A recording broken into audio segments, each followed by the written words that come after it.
नमस्कार, मैं हूं प्रज्ञा मिश्रा और आप देख रहे हैं प्रज्ञा का पन्ना। मास्क न लगाने पर पहली बार में 1000 रुपए जुर्माना रखा गया है। दूसरी बार मास्क न लगाने पर 10,000 रुपए जुर्माना रखा गया है।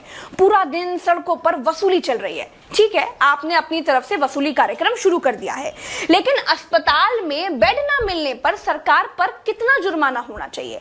वेंटिलेटर न मिलने पर सरकार पर कितना जुर्माना होना चाहिए?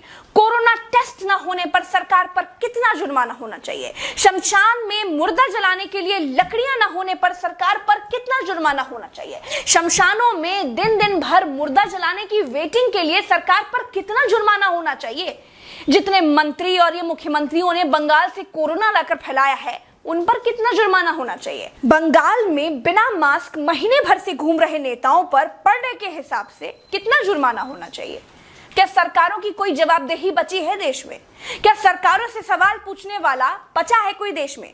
क्या कोई पूछ सकता है कि 1 साल से देश कोरोना महामारी झेल रहा है, आपने पूरे देश में कितने नए हॉस्पिटल बनाए हैं? अगर नहीं बनाए तो क्यों नहीं बनाए हैं? क्या कोरोना आपदा में घिरे देश को 1000 करोड़ के नए संसद भवन की जरूरत थी? क्या देश को 300 करोड़ के नए बीजेपी दफ्तर की जरूरत थी? क्या देश को तत्काल 1100 करोड़ के राम मंदिर की आवश्यकता थी? मंदिर के लिए चंदा मांगा जा सकता है तो हॉस्पिटल बनाने के लिए भी सरकार चंदा मांग सकती थी, लेकिन अस्पताल बनाने की नियत नहीं थी। मूर्ति बनाने की नियत थी तो बना दी। सरकारों ने अस्पताल नहीं बनवाए। क्या इस देश की पब्लिक सरकारों पर कोई जुर्माना लगाएगी? क्या कोरोना आपदा में देश को कुंभ सजाने की आवश्यकता थी?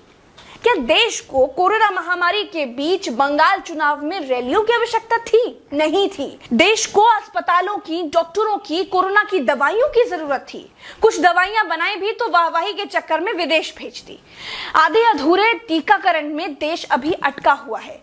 और ये कैसा टीका बनाया है जिसे लगाने के बाद भी कोरोना हुआ जा रहा है? क्या कोई सवाल पूछेगा? चीन ने कोरोना को फैलाया और पूरी तरह से कंट्रोल कर लिया। अपनी जीडीपी में रिकॉर्ड बढ़ोतरी कर ली।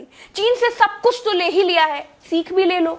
देश में सब आत्ममुग्धता के शिकार हैं। सबको अपनी अपनी तारीफ चाहिए। कुछ ने तारीफ के लिए तो फौज पाल रखी है, और जिनका मन फौज से भी नहीं भरता है, उन्होंने तारीफ के लिए सूचना और जनसंपर्क विभाग बना दिए हैं। गाते रहिएगा ना, जनता का बैंड तो ऑटोमेटिक बज ही रहा है। जिनके अगल बगल से कोरोना से लाशें नहीं उठी है ना, वो मेरी बात को नहीं समझ पाएंगे। जो कोरोना की पीड़ा से गुजरे हैं, जिन्होंने कोरोना से मरे हुए लोगों को शमशान में जलते देखा है, जिन्होंने कतार में लंबी लाशें देखी हैं, वो जान जाएंगे कि मैं क्या कह रही हूं और क्यों कह रही हूं। चलते हैं। राम राम, जय हिंद, दुआ।